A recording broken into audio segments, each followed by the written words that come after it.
here to protest the treatment of immigrants and migrants and refugees by the British government.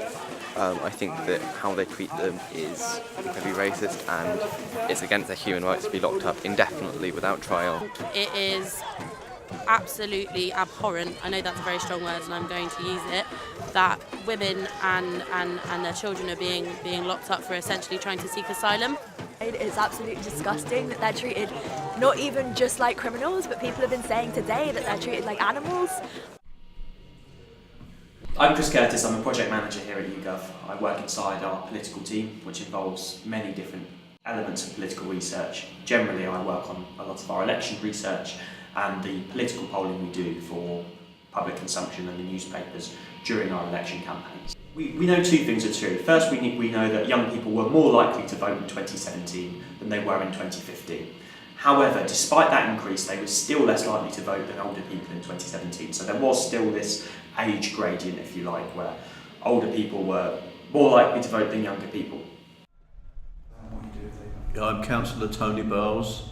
I'm Ward Councillor for Uxbridge South Ward in the London Borough of Hillingdon, which is in the Uxbridge and South Ruislip constituency. We found younger people coming out in droves to support us and campaign with us and play an active role in the election.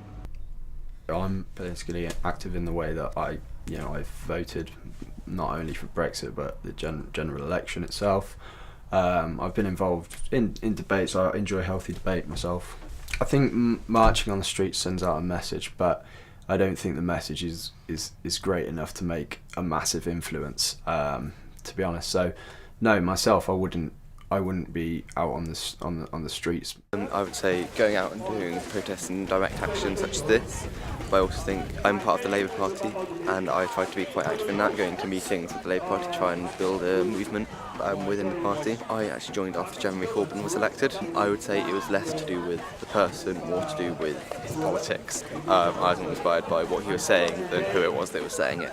Jeremy Corbyn's politics seems to have caught on at the right time and seems to be cutting through with certain demographics of people, particularly young people. Over 60% of young people, first-time voters, were supporting Jeremy Corbyn's Labour Party. So that sort of narrative that he was coming up with, the things that he was talking about, whether it's the sort of social liberalism or to do with the left-wing economics of nationalisation, it does seem to have really cut through with that group of the population. I think Jeremy Corbyn had a lot to do with engagement of young people in the last election. I think he came up with something alternative. And I think young people like the way that Jeremy Corbyn came across. He doesn't get into personal attacks. He sticks to the issue. He's quite a serious politician, but he's also got a sense of humour and he's got a way of putting things across. Whereas the other parties like to get personal and try and put them down. I think that backfired in the last general election campaign on the other mainstream parties. I think Theresa May has shown signs of weakness since the stepping down of David Cameron. But you've got to give Corbyn a lot more credit for what he's done with the Labour Party rather than what the Conservative Party haven't done. A lot of it, when we talk about politics and political parties, it isn't actually necessarily down to any specific policy or specific policy area, or even necessarily a specific leader. Quite a lot of the time it's a lot more broad than that. We need to be thinking about the narratives of the time, and we also need to be thinking about political parties and political movements almost like brands, like you'd think about a company like Asda or Morrison's. They have a brand image and they have a persona and characteristics that people associate with them. So if you've got the Conservative Party, it's that they're competent, they get things done, they're good at running the country and keeping things the same and not leading to too much dramatic change that can upset the balance. Then you've got the brand image that the Labour Party has, which is that they care about the concerns of ordinary working people, that they're caring, that they're going to look after the people of the country. It may maybe not completely thought through the policies, their heart is always in the right place. And I think these two brand images, if you like, appeal to different sections of the population, and that's why we're seeing the differences in these age groups, where younger people are more likely to want to associate with the newer, the more exciting brand that's being put out by Jeremy Corbyn's Labour Party. Young people got involved in knocking on doors, handing out leaflets, also talking to people. The enthusiasm of the campaign, which I put down to the Labour Party manifesto, which appealed to a lot of young people, not just the promises on student loans, etc., but lots of other things like nationalisation, etc. Whether it is necessarily something new or what sort of policies he would implement if he were to be in government is kind of difficult to say. And it's also difficult to tell whether this is something that is going to last. So is it something that was a one-off, he managed to successfully pull off something in this general election, or is it something that's going to be able to be carried through? So if the next election's in 2022, will he be able to replicate this mass mobilisation, this turning out of young people, this excitement that he managed to generate amongst left-wing people? Yes, I do think young people are politically active to an extent, more so than they used to be, especially with the economic situation we're in right now. We're in an economic period of uncertainty at the moment. That's what's causing so many people to take an interest. What is it to be politically active? It's not just about party politics.